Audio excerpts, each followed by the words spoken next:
現場直播嘅 Sky Sports。我哋而家喺第3階段。阿諾，明顯你而家喺米蘭嘅時候，Mo就 post 佢將自己一個人訓練嘅相。佢今個週末嘅情況係點？佢會唔會落場？如果唔係，係咪即係佢已經踢咗最後一場為利物浦嘅比賽？我今朝會同 Mo 咧進行詳細嘅討論同埋溝通啦。喺完成呢啲討論之後咧，便會仔細咁做出具體嘅決定同埋安排。關於聽日會點樣進行？咁你需要佢做啲咩先可以解決呢個情況？我真正需要嘅就係同佢好好傾下偈。我覺得下次再講 Mo 嘅時候，都應該係同佢一齊詳細地講，唔會喺度講。不過你可以繼續試下問啦。但係其實冇咩可以再講啦。今日我會同佢傾，好似我頭先講嘅，傾完之後嘅結果就會決定聽日會點。我可唔可以問下，成件事係咪同叫佢防守多啲有關？唔係，你可以盤嘅。我已經用咗好多方法試過，但我啱啱都講嘅，下次再講嘅時候，我應該要同佢一齊講。上個禮拜新德蘭嗰場波踢完之後，我哋已經傾咗好多次啦。我覺得新德蘭場波之後，佢嘅代表同我哋嘅代表，我哋嘅代表同佢，我同佢之間都傾咗好多次。今日咧，我將會再次同佢交談。不過你收到道歉咩？或者你需要對方道歉咩？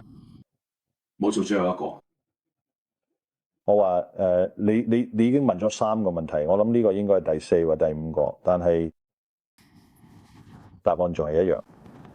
特拉維斯，我會將呢個嘢抌咗嘅。再進一個比賽又翻嚟正題。不過你哋而家已經4戰全勝啦，所以我只係想知道你哋為自己打造咗點樣嘅基礎。我認為除咗保持不敗之外咧，我哋亦都證明咗我哋係一支團隊啦。喺最近4場比賽入邊咧，佢哋的確好難對付，好難俾我哋去創造機會。呢個團隊非常之努力，付出咗好多心血。雖然我哋喺結果上邊再次有啲唔走運，但係我哋展現出咗極強嘅韌性。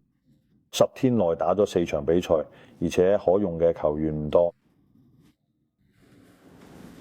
我認為呢個既係對可用球員嘅讚揚，亦都係對佢哋努力拼搏嘅肯定。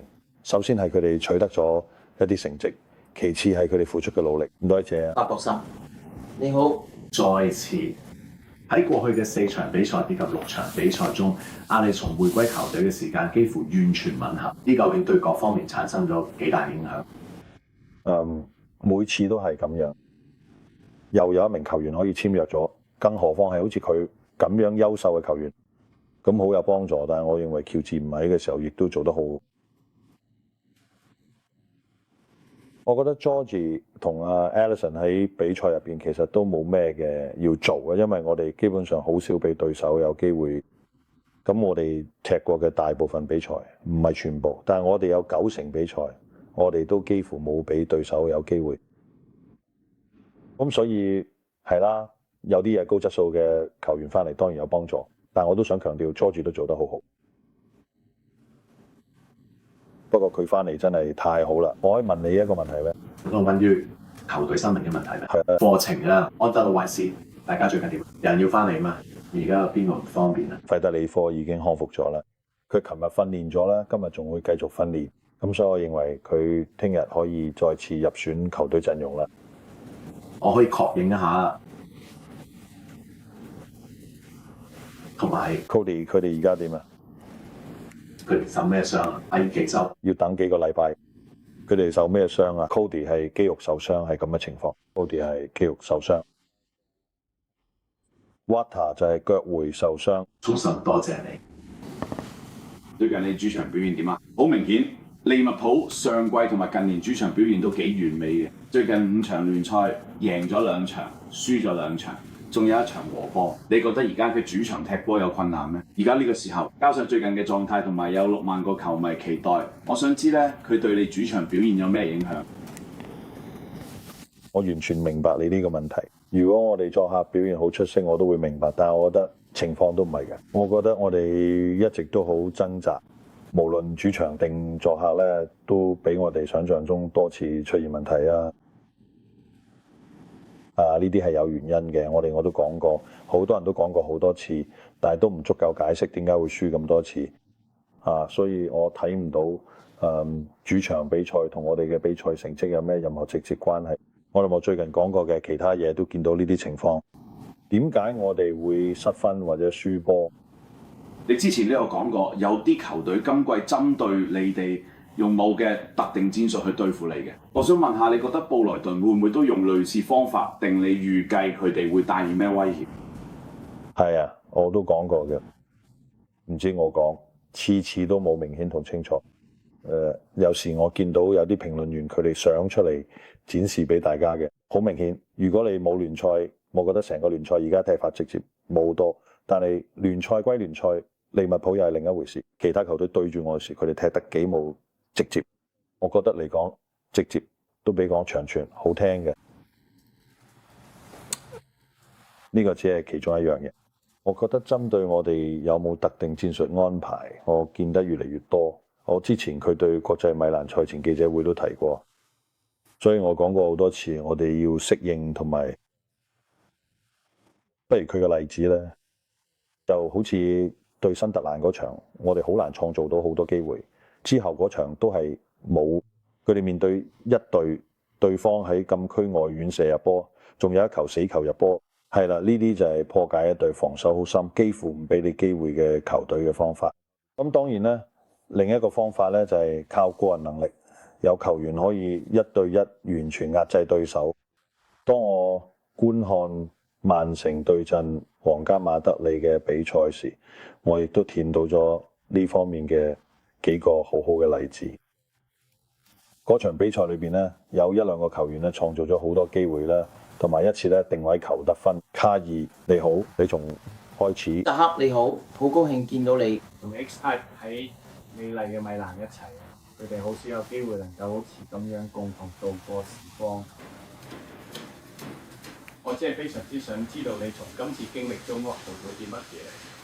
你嘅獨特想法究竟係如何深刻影響佢哋最終選擇嘅戰術陣營？入邊咧，我諗大家都見到咧，呢個都好正常。佢哋一齊踢得越多咧，就會越適應對方，合作都會越嚟越好。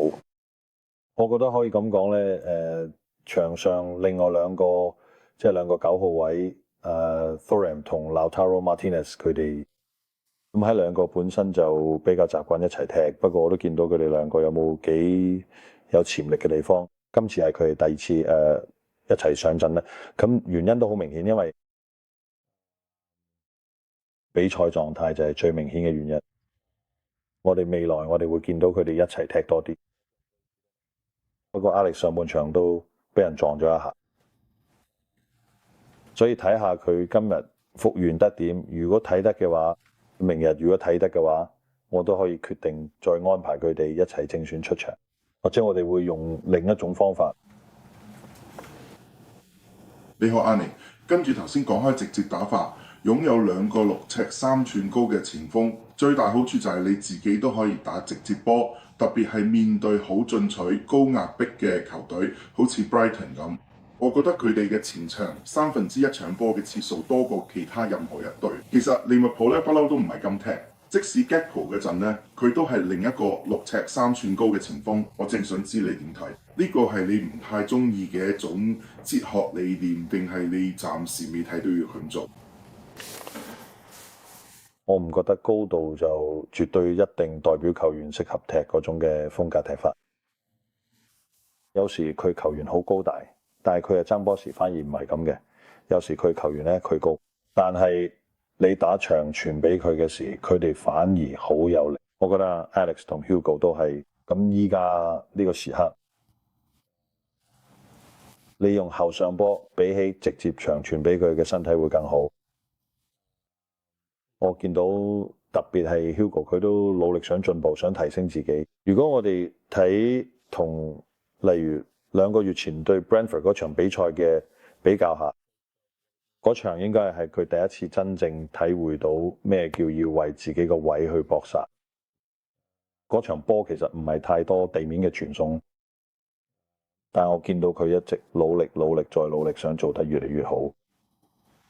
咁但係嘅佢喺呢方面仲即係有進步空間咧。其實我哋成隊波好多地方都仲可以再提升。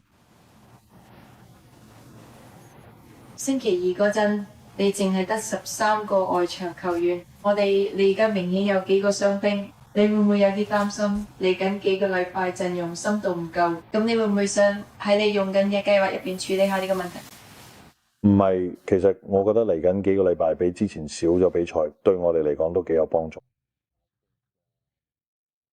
我都想知今季有冇其他隊要喺7日內踢3場波。我哋今季已經試過3次要咁做，而且每次都係嘅，真係好多次啦。我可以點講呢？我差唔多覺得我哋出咗聯賽杯都算開心。因為如果我哋只得13個有英超經驗嘅外場球員可以用呢，雖然我哋仲有其他人，但係喺英超經驗嘅球員呢，而且我哋又要喺星期二作客阿仙奴，之前已經踢咗咁多場波，可能啦，可能我都唔知，大家可能會明白多啲點解我排咗對水晶宮嗰個陣容，雖然對我嚟講唔係咁好，但係我都係咁做嘅。我又為球隊作出咗另一個決定，因為輸波永遠都唔係一個好主意，而呢啲就係我哋狀態唔好嘅時候發生嘅事。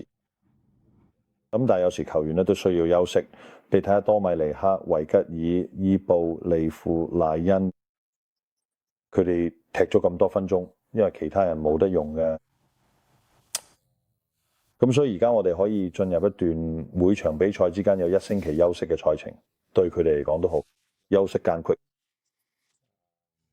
球員們會從傷病中恢復過嚟，咁當佢哋傷愈復出之後咧，可供選擇嘅球員咧，亦都會更加浸無私嘅。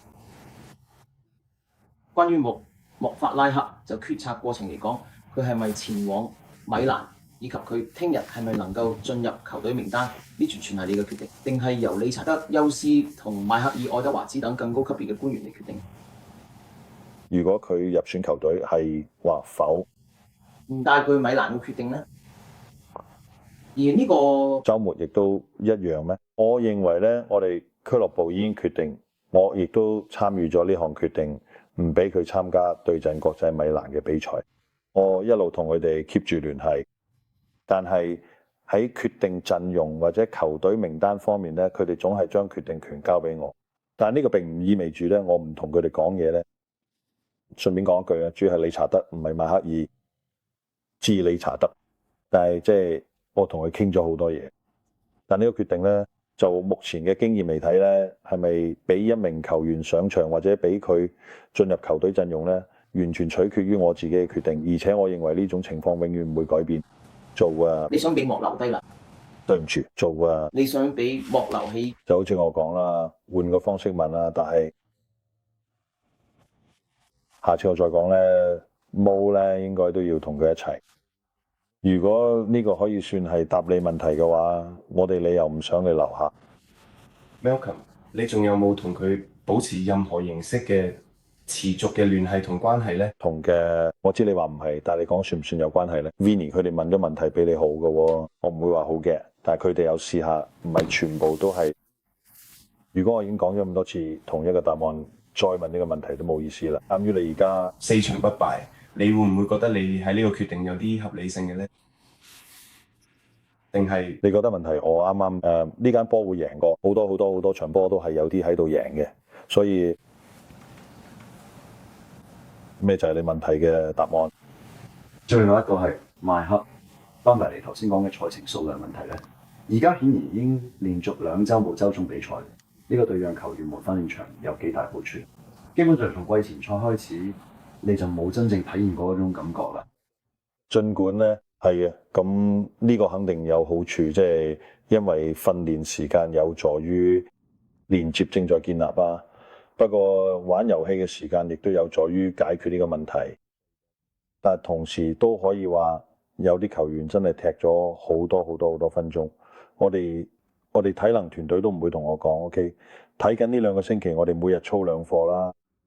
我哋睇都唔會咁建議我，所以係啦，會有多啲訓練時間，咁就有多啲時間去準備比賽。因為呢個都係我哋同白禮頓之間嘅分別，佢哋有5-6日時間去睇戰術操練下，優化咗佢嘅比賽計劃。而我哋今日係踢完國際米蘭之後第一次有訓練，但係啦，如果你踢歐洲賽呢，佢其實都唔應該投訴，因為呢啲就係我哋想要嘅，但呢個都係事實嚟嘅。對於我哋嚟講，過去幾個月都係佢冇錯，的確係咁樣，完全正確，呢點係毫無疑問嘅，我非常之同意。